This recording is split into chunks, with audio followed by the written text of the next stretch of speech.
दोस्तों, आज का विषय है मेरा कि आरक्षण नहीं, संपूर्ण अधिकार चाहिए, शिक्षा व रोजगार चाहिए।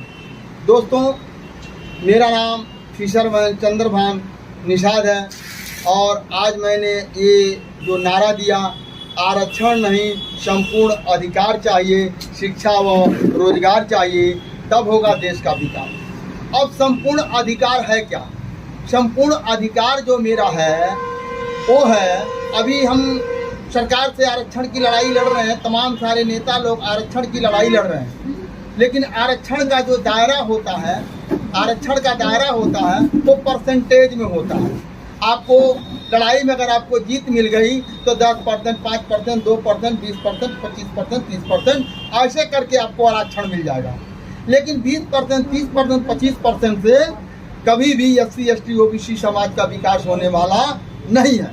जब तक उनको संपूर्ण अधिकार नहीं मिलेगा तब तक उनका विकास नहीं होगा।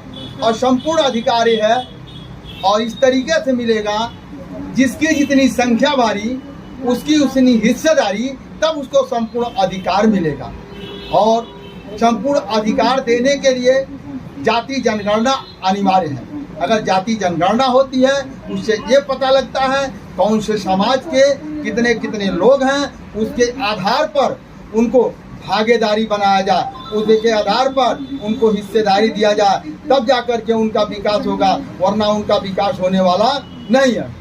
अभी जैसे मैंने और कहा कि शिक्षा और रोजगार चाहिए, तो आज अगर मैं एग्जांपल देता हूँ, एक गांव में, किसी गांव में अगर एक हमारे देश के यशस्वी प्रधानमंत्री माननीय श्री नरेंद्र मोदी जी अगर वो घोषणा कर दें कि किसी एक गांव को 100 बच्चों को नौकरी दिया जाएगा, तो क्या होगा? पूरे गांव के लोग खुश हो जाएंगे कि मेरे गांव के 100 बच्चों को नौकरी मिलेगी।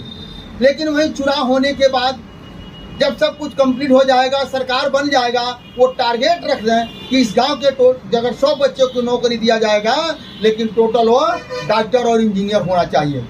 तो दोस्तों, उन्होंने आरक्षण दिया, उन्होंने कहा कि 100 बच्चों की नौकरी मिलेगी, क्या गांव में सभी बच्चों की नौकरी लग जाएगी? तो मेरा मानना है कि अगर किसी गांव में एक की नौकरी लग जाएगी तो लग जाएगी, अगर एक की लग गई तो 99 खाली रह गया, क्योंकि उनके पास शिक्षा नहीं है और उनके पास पढ़ाने का अभिमत नहीं है, इसलिए गांव के लोग शिक्षित नहीं है। जब उस गांव के शिक्षित नहीं है तो सरकार सीधे कहेगी हम तो इस गांव के 100 लोगों को नौकरी पर लगाने के लिए बोला था, जब इस गांव के पढ़े ही नहीं लोग तो हम कहाँ से दें? इसमें हमारी क्या गलती है? एक गाँव वाले की गलती। दोस्तों, आज जो शिक्षा का अधिकार, चाहे रोडपति हो, करोड़पति हो, सबका एक बराबर है, लेकिन सरकार शिक्षा कैसे दे रही है?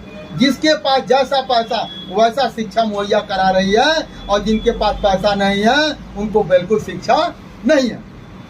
तो जिसके पास जैसा पैसा वैसी शिक्षा, तो गरीब आदमी के पास खाने की रोटी नहीं है, पहनने का कपड़ा नहीं है, तो उनको बेहतर क्वालिटी की शिक्षा कैसे मिलेगी?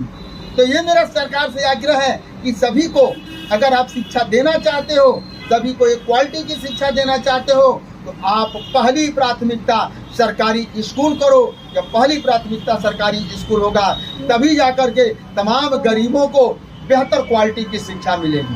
कैसे मिलेगी? जब पहली प्राथमिकता सरकारी स्कूल होगा तो बड़े बड़े अधिकारी के बच्चों को नौकरी की आवश्यकता पड़ेगी, और जब उनको नौकरी की आवश्यकता पड़ेगी तो उनके बच्चे सरकारी स्कूल में पढ़ने के लिए जाएंगे, और जब उनके बच्चे पढ़ने के लिए जाएंगे तो उनका भविष्य खराब ना हो, इसलिए वो स्कूल की निगरानी करेंगे, और जब वो स्कूल की निगरानी करेंगे अपने बच्चों के भविष्य के लिए, तो उनके सारे तमाम गरीब बच्चों को बेहतर क्वालिटी की शिक्षा मिल जाएगी, और तब होगा देश का विकास, वरना देश का विकास होने वाला नहीं है। जैसे मैं पहली प्राथमिकता क्यों कह रहा हूँ, जैसे मान लीजिए आज मेरे पास टोटल जमीन जायदाद है, तो मेरे जमीन जायदाद का मालिक कौन है? मेरे बेटी और बेटा।